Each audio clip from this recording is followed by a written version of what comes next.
joined today by Richard Weiss, Green Party candidate for Attorney General. So let's start with your background. Where are you from and what do you do for a living? I'm from southwestern Pennsylvania. I was born in Pittsburgh. I am a lawyer and attorney. How did you get interested in politics?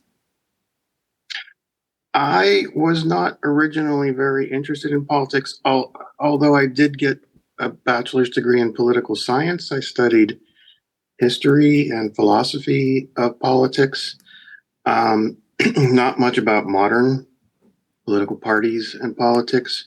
I became most interested in the 2016 election because I was dissatisfied with the treatment of Bernie Sanders. And so I left the Democratic Party and joined the Green Party. Why do you want to run for Attorney General? Because I want to make a difference. The Green Party accepts no contributions from corporations, only from individuals. And the Green Party works for the people, not the corporations. What are some things that you would bring to the office of Attorney General? I would bring a focus back to the people. So the people who are all the people of Pennsylvania, not just left or right or one party, but people, the humans, the individuals, the ordinary working people of Pennsylvania. There are problems with fracking, which is causing poisoning of water and air. People are getting cancer. There are all sorts of problems of people being discriminated at work and housing. And we would just bring the focus back to the people rather than the wealthy donors. What aspect of Pennsylvania would you want to change as Attorney General? We would bring a focus back to protection of the natural resources. There is actually a great deal of environmental protection in the Pennsylvania Constitution, but it's not being followed. We have a right to clean water. And in addition, I would say we have a right to clean air, and I will bring a focus to that. You ran for Senate previously. What inspired you to do that? Also to make a difference, yes. What did you learn from this campaign? I have learned that we build with every election, so we need to run people, and we also do need to run people. We're often have comments that we need to run at all levels, local, state, as well as federal, and we are doing that now. And with each election, more people become aware of the Green Party, more people join the Green Party, more people donate. Your parents owned Weiss Bakery in Pittsburgh. Did growing up with business owners impact your views on policies involving businesses? Yes, and I'm a bit eclectic. I'm not what you might consider a typical left. My parents are Republican. I have a brother who's probably Democrat, but he just doesn't talk about politics. So I'm not sure, but I assume he's Democrat. I have another brother who was pro-Trump, but he has switched to Yang Gang. He likes Yang. So I understand different points of view, and I also have friends from all different perspectives. So yes, I understand business, and I would want to help business owners as well as individuals. You are running as a member of the Green Party, like we mentioned before. What is the platform of the Green Party? I encourage everyone to go look at the party platform of the National Party, the U.S. Green Party. I looked at the platform and found that I agree with their platform more than anyone else. In general, the party is for the environment, for democracy, for peace, and that's not necessarily meaning that we don't believe in defense at all. It's just that force is to be used as a last resort, and we don't believe that's being done right now. The party is for basically the people rather than the elites. You mentioned changing your stance from Democrat to Green Party after, you felt that the way the Democrats treated Bernie Sanders was unfair. Why specifically did you choose the Green Party and not Libertarian or another third party? Was it because of their stance on the environment? I do encourage people to vote third party, even if you decide that you prefer Libertarian or Socialist Party or some other party. I've looked at the Green Party platform and I felt it was well written, and I agree with almost all that I read there. The Libertarian Party agrees on many things that would be related to Attorney General, in the sense of civil liberties, personal liberties, but also they're anti-war. So I think we do overlap in that sense. However, the Libertarian Party is for as small government as possible, whereas the Green Party is for Medicare for all. And I don't believe the Libertarian Party supports that. What was the process like for getting on the ballot as a third party nominee? They make it very difficult, and I support making it easier for third parties to get on the ballot. We have to collect thousands of signatures, and it is not easy. We don't make the forms come from the state, and you have to follow everything to very T, to dot all I's, cross all T's, and any small deviation could trigger some kind of challenge to have the signatures thrown out. Really, I think people should be able to approve online, and anybody should be able to go into library or post office and could sign the petition for a third party to get on. You mentioned wanting to change the process, like you just said, doing some online, signing and stuff. What else would you do to change the process for third party candidates to get on the ballot? Well, basically, we would like to change the entire process because um, candidates should be funded by the public. So there should be a similar amount of money for each candidate who gets on the ballot, and not have just simply the one with the most money win, the one who can afford the most expensive advertising and commercials and things like that. And then there should be debates with equal time between candidates. But getting on the ballot, like I said, it's not necessarily wrong to say, okay, you need 5,000 signatures, but the process of acquiring the signatures is extremely arduous. And then they're challenged. 4 years ago, I ran for attorney general and I was sued to get kicked off the ballot. And they basically said pages and pages were people who were already deceased, and they fabricated that. That was completely made up. And I was on the ballot. I was on. They did succeed in kicking off the presidential candidate for a different reason. So that's why I say it should be easier for people to sign, to approve. They could go online and do it. They could do it on their smartphone, because a lot of people don't like giving out their information anymore. We have to assure them, you're not on a mailing list. We're not going to do it. This is only going to the state of Pennsylvania to show that you want us to be on the ballot. When you were running for Senate in 2022, you mentioned wanting to change the election security rules. How would you like to keep our elections safe? Well, I personally prefer paper ballots that are hand marked and hand counted on camera. So you could review the camera if you wanted to and they should be able to show what is on the page, so you could actually recount by watching the camera. It's okay to have a check by machine, by having the paper ballots counted by machine, which is the way it's done now. But I think the official count should be the hand count. Also, in 2022, you used Bible quotes to defend your stance on abortion. Can you explain that a little bit? I don't necessarily have the quotes memorized, but I believe in the book of Numbers 5:15, there is a reference to abortion. And unfortunately, it's not the wife's choice. In this case, it's the husband's choice. But if the husband suspected infidelity, he could require the wife to drink and abort the son.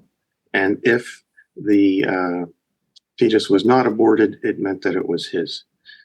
So, in my opinion, that shows that abortion was practiced, and there was no opposition to this in any of the Gospels, and it was only effective early in the pregnancy. So, after a period of time, it would not work. So, that to me is similar to Roe v. Wade, in which allowed um, abortion unrestricted at an early stage, but that restrictions could be placed at a later stage. What are your views on Pennsylvania's gun laws? There are quite a lot of restrictions on guns in Pennsylvania already. And interestingly, the Constitution of Pennsylvania guarantees a personal right to a firearm. Um, so what that tells me is that even if there is a personal right to a firearm, there can be restrictions on that use. So I support reasonable, sensible restrictions on guns. I have personal uh, ideas of what to propose for such restrictions, but just as a general rule, I do agree on reasonable restrictions for guns. How would you address the opioid crisis in Pennsylvania? In general, drug use should be considered a medical issue rather than a criminal issue for the user. So I understand prosecuting people who are pushing or distributing drugs, but we shouldn't be putting drug users in jail. We should be getting them into medical treatment. The Attorney General's office has a healthcare division. Do you have any areas of that office that you would like to change if you were elected? Specific to healthcare, Mm-hmm. um,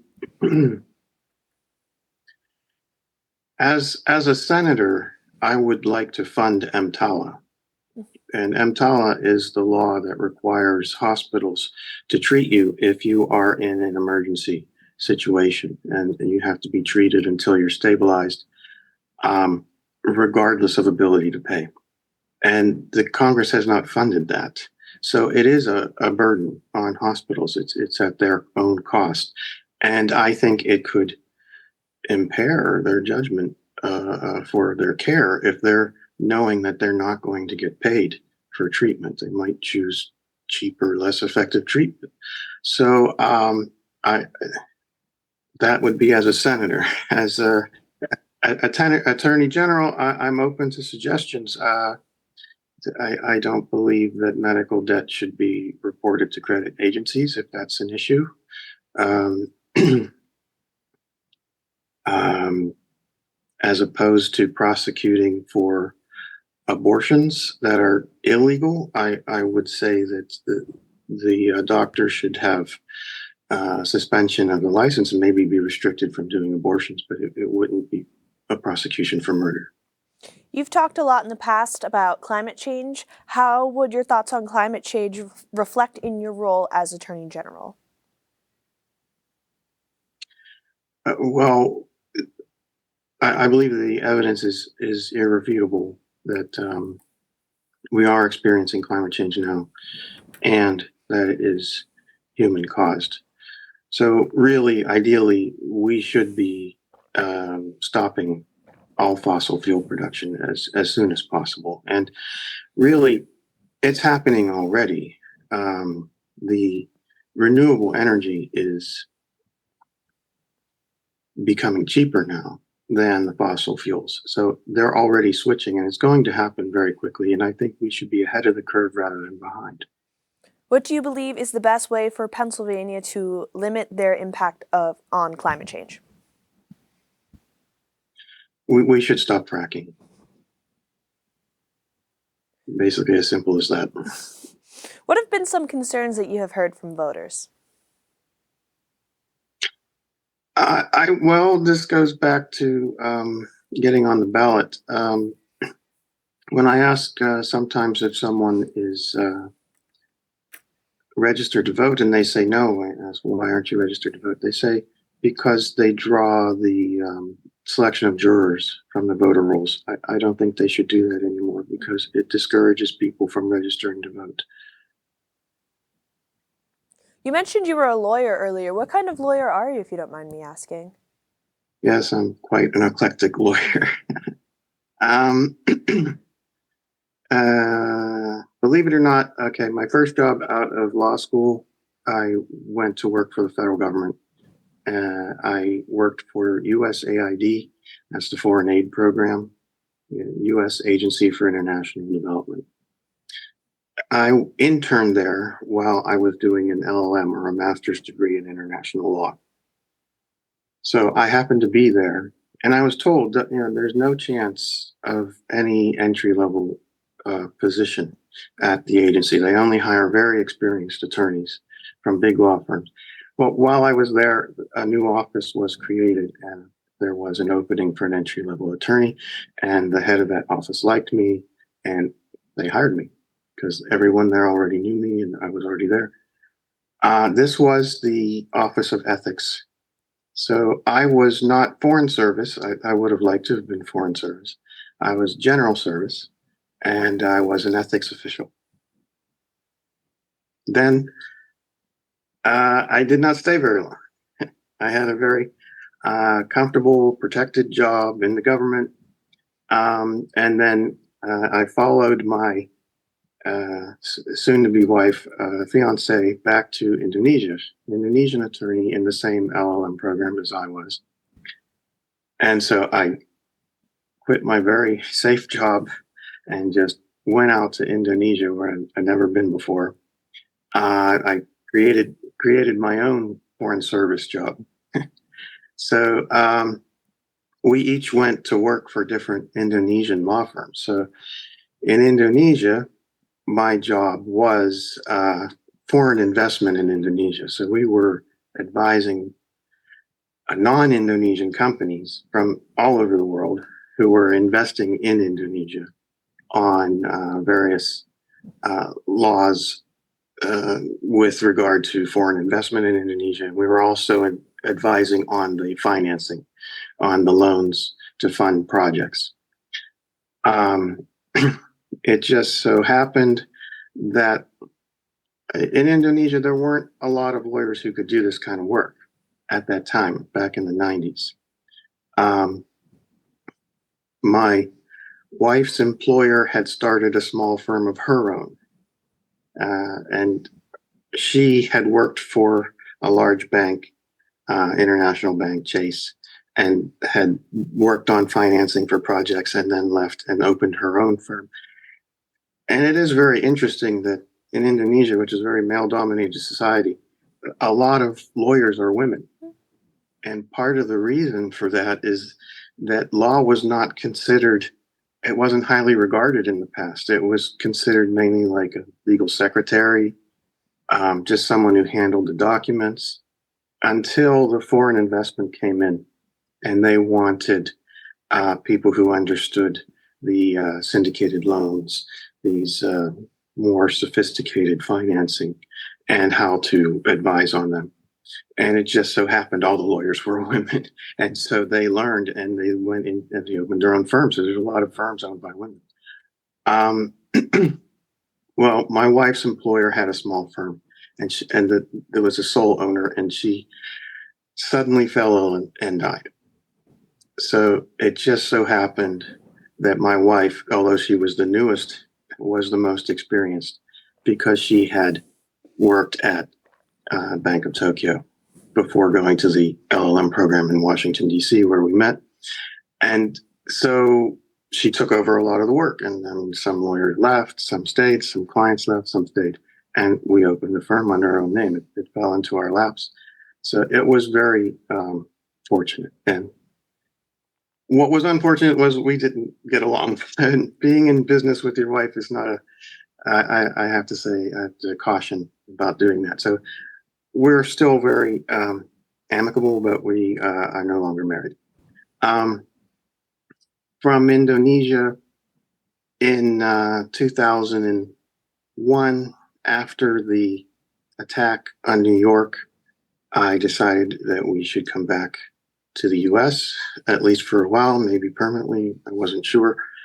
So I came back to the US and worked in Pittsburgh. And I found various jobs with Pittsburgh law firms, and I settled on a type of work that's assisting litigation, back office work, basically reviewing documents, which among lawyers is considered low level, but it pays the bills. And I fortunately was able to work in foreign language. I could read and translate German, and that paid more. It was also fortunate. Then my wife and I split. Our son stayed with me, and he grew up here in the U.S., went from first through ninth grade here in the U.S., actually went to the same schools, went to the same grade school I did, Catholic grade school, St. Valentine, which is now closed. He was the last eighth grade class. He went to first year of high school here in Pittsburgh, but then he wanted to go to Indonesia. So we had visited Indonesia, and he met the kids going to the Jakarta International School, which is the school for the foreign diplomats. It's considered the American school. They follow the American curriculum. They teach in English. They have all the same subjects. So I said, okay. And so we went back, and he stayed with his mother, and I went and stayed separately. And I went to work for another law firm. And so I wanted to remain close to him. So I went back to Indonesia too. Then I came back again in, the teens, 20 teens. My father is getting older, and his friends, he outlived all his friends. So his friends had all died off, and he was still living alone. And so I came back to stay basically with him, and I went back to work in Pittsburgh, again doing document review, and fortunately there was some foreign language work too, but also in English. Then he went to work. My father, he moved into a retirement community in Cranberry, so I got my own place, and we sold his house. So that's where I am now. And because of the pandemic, I'm able to work from home, which is actually very convenient. That's where I am now. So I'm still doing the same work right now, this document review, which is because of the pandemic, I'm able to work for law firms all over the country. So I register with staffing agencies. The staffing agencies are hired by law firms all over the country. And this used to be the type of work that was done by new associates. So now it's outsourced. And I'm a gig worker. I work on project basis. So they have a big project. They have thousands, hundreds of thousands, sometimes even millions of pages of documents. They hire 10, 20, 100 lawyers to go through them, and they're all scanned and online. I have a big screen so I can enlarge to look at it more closely. And now there's like a steady flow of work, at least enough. I mean, sometimes there's more, sometimes there's less, but because I can work for law firms all over the country, it's become very convenient. And then I can come and go as I wish.